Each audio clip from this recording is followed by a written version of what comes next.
Today's movie is Enola Holmes 2, directed by Harry Bradbeer. It is a mystery crime that got a 93% on Rotten Tomatoes. If you haven't seen it, Enola Holmes takes on her first case as a detective, but to unravel the mystery of a missing girl, she'll need some help from friends and her brother Sherlock. We have a lot to talk about today. We're going to start off by talking about if the movie met our expectations. We're going to talk about our one word to describe the movie, and we're going to talk about whether it was worth our time. And then in the middle, we're going to get to talking about the ending and the characters, and we're going to finish it off by talking about the music, the action, and whether the Rotten Tomatoes was accurate. Welcome back to Movies of the Week. This week we watched Enola Holmes 2. So, did this movie meet your expectations? Let's see. My expectations were worse than the first one because I have a strong prejudice to think that the second movie in a series is going to be worse. Of course, many do. But this one, it was, I don't know, at and around. It didn't really drop down. It didn't really get better. I definitely have some critiques for it. But as far as expectations, as far as expectations, I expected a 7. It was a 7, you know. Maybe a slightly under 7. It was all right. It was fun. It was exciting. Mm-hmm. For me, I was expecting something a bit more serious. I didn't watch the trailer. I haven't seen the first movie. I just saw Enola Holmes. It was like, all right, it's a serious detective show. And as soon as it started, it was super goofy. Yes. So I don't know. It did take away from the movie for me because I was expecting something else. Right. And so you wanted it to meet your expectations. Yeah. But for a goofy movie, I'm not going to say it was terrible. But it wasn't the serious detective show I was looking for. Right. It wasn't like the traditional Sherlock Holmes where he's really so serious. Have you seen the show? I haven't seen any Sherlock Holmes or the one movie with Robert Downey Jr. But other than that... No, they're all serious. Yeah, they're all very serious and just intense stuff. Yep. So... your one word to describe this movie. I say today's movie's really hard to find a one word. Yeah, it's kind of scrambled. My one word would be, for the whole movie, that is tough. I'd probably say dependence. Because I think at the beginning, everybody was trying to be super independent. And at the end, people sort of learned, like, dependence on some things is fine.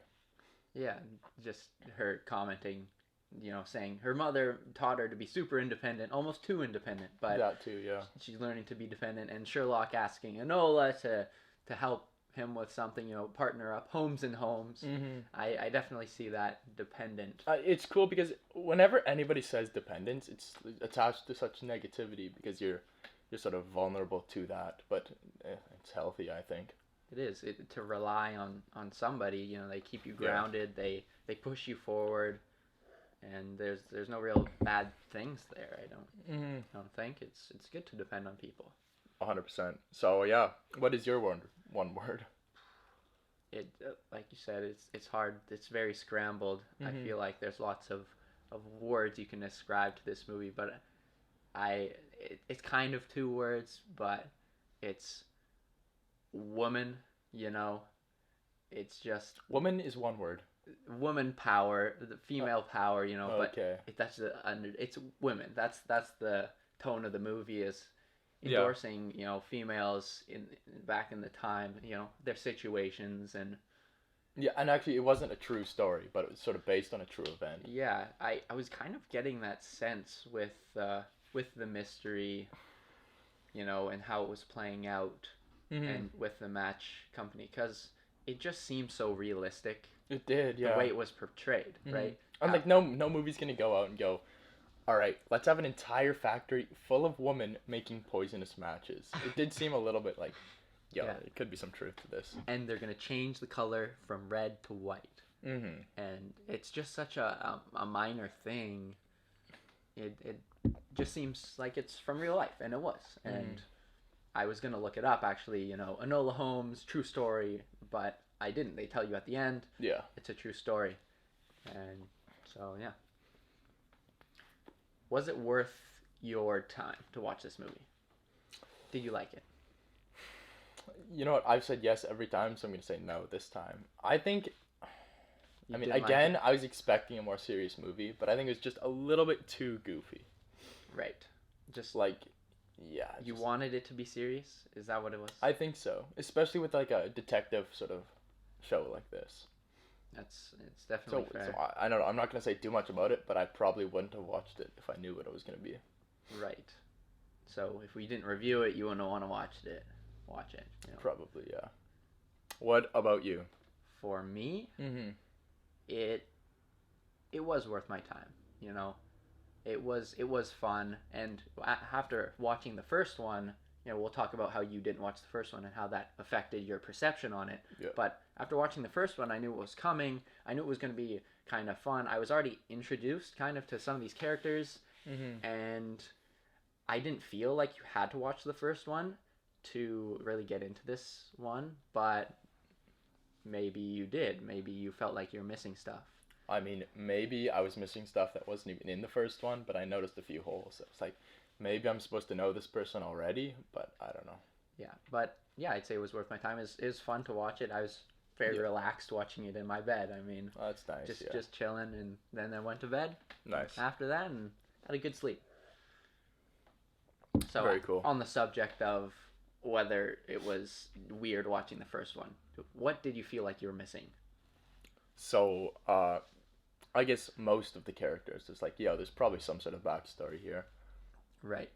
Her relationship with the Lord. Yeah, I could see that being What was his name? a bit.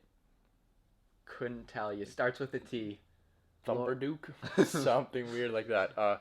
Lord T. It was like, it sort of felt like they had some sort of relationship and maybe sort of broke things off at some point, Right? but I had no idea. So I just assumed something was there. Yeah, so the first movie was about her helping him run away, and then her uncle was evil, tried to kill him or something. I don't know. But Jeepers. I don't know. He's a weird life, Yeah. He's a rich lord, whatever. But yeah, Interesting. I don't know, on off, just well, like you said, the one word, dependence. Mm-hmm. It was really that's what pushed them. People telling them to be dependent on each other to get together, right?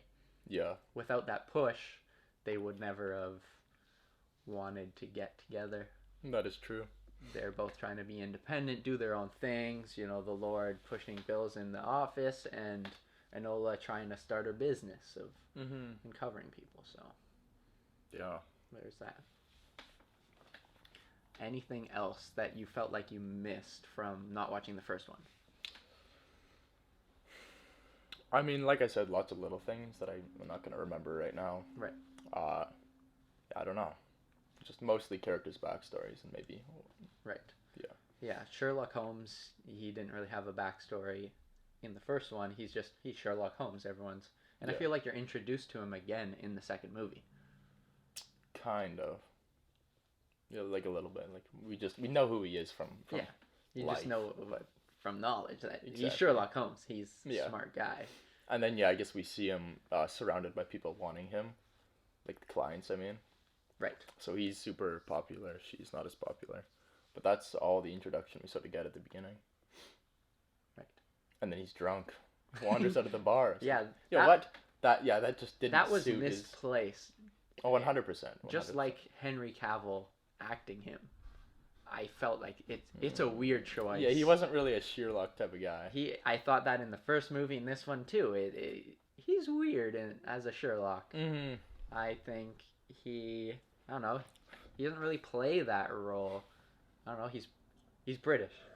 Mm-hmm. But other than that, there's not really much else that leads him towards that role. Yeah, you know who I really, really liked? I liked the superintendent. Really. Am I getting that right? Superintendent? One of the bad guys. Yeah, like the head police officer. Yeah. Yeah, with the cutlass. With the gun. I liked his acting. I liked him as a character. Yeah, he's a good character. The only reason I didn't like him as a character was because, and this is a comment on the whole movie, this is why I didn't like it so much, why it's not going to get a high rating for me, is because either the mystery, it wasn't that mysterious. In terms of the characters that they revealed, they either died or were a bad guy.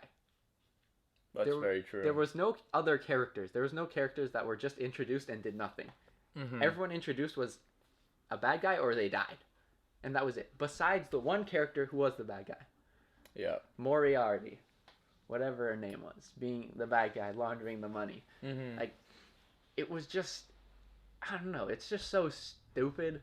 Yeah. And then, yeah, the way that she just went with, like at the end of the movie I'm talking about now, when they're all on the stage, she just showed up, stood there. Like, someone...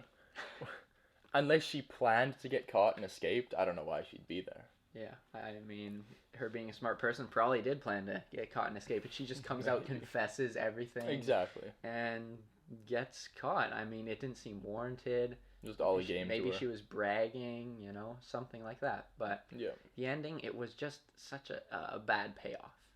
You know, it was more fun building up to the ending because there was more possibilities. There was more places they could have taken this movie. Yeah. But as soon as they get to the ending, there's nowhere else it can go, and it's done. Yeah, I know what you're saying. A bit more on the ending. You know, the movie ends, and then it keeps going for 15 minutes. Yeah, that was a little bit fishy. They drew it out. It was for when they could say, oh, true story, have the walkout.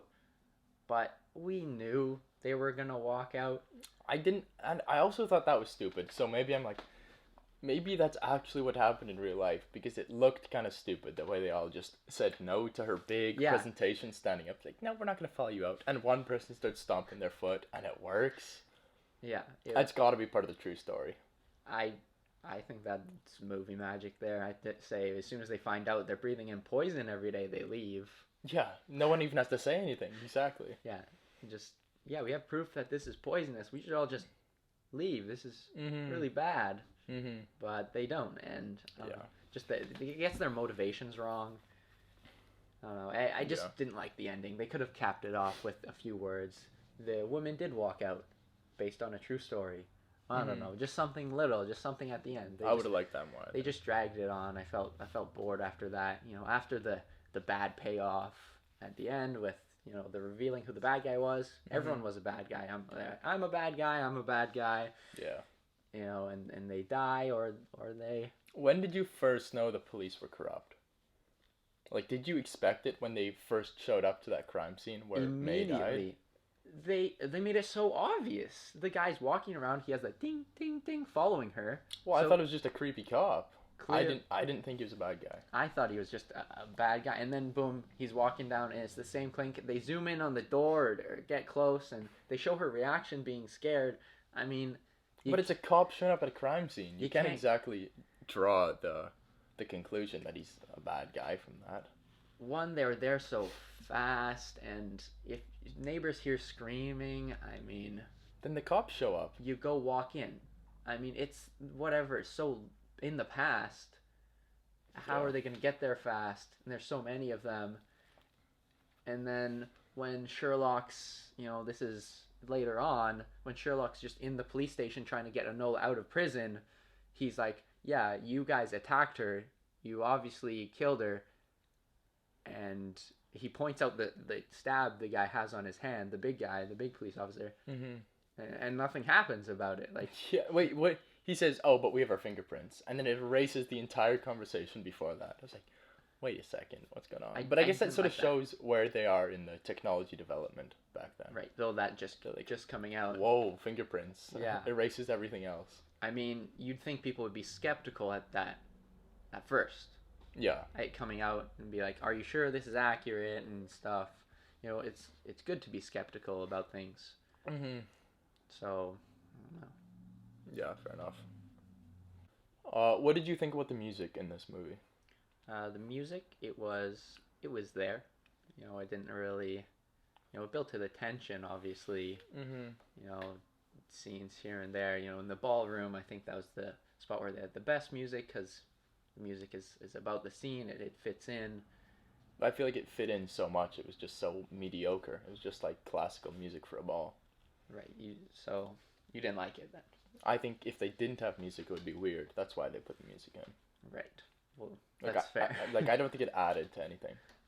Yeah, it just helped build the setting. I see what you're saying. Yeah. Yeah, I guess with that, I don't know. The music it was just average. Like it didn't. It wasn't amazing. They didn't have any songs, that were great. That I'd go, hey, let's look up the Enola 2 soundtrack and listen to that song. Definitely not. I can't remember anything. Unlike Interstellar, where I will look up the soundtrack on a random day, even not after watching it. Yeah. Hans Zimmer. Well, I mean, Interstellar is just top tier music. So. Yeah, that's one of the best. Hans Zimmer did not compose this movie's music. Definitely not. That's obvious right there. Yeah. Composed by Daniel Pemberton, whoever that is. I'm sure he's a good musician, better than me. But yeah. What is the fourth wall? The fourth wall. What is that? It breaks when Enola looks at. So when Enola looks at the camera, it's a fourth wall break. Like right now, I'm looking at the camera.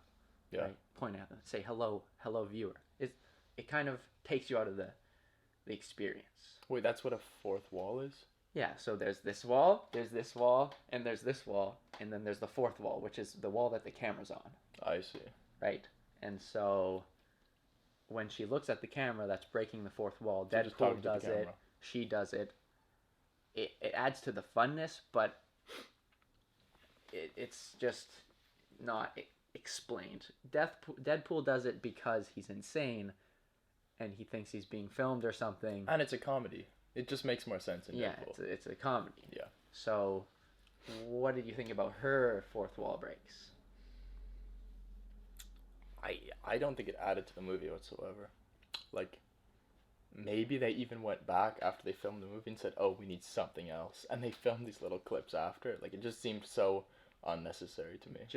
It's just lazy writing where they need to tell you something very blatantly to the camera. Exactly. And they just couldn't come up with another way of giving it to us. Yeah, they were telling, not showing. Exactly. I'm a big fan of show, don't tell. Show me that the guy's going to stab somebody by, seeing his arm tense up and the knife at his side. Don't tell me, hey, is that guy got a knife? Yeah. And then have him stab somebody. They're building that tension, doing it slowly, showing it, not telling it. And the fourth wall breaks are telling. So you did not like this looking at the camera aspect?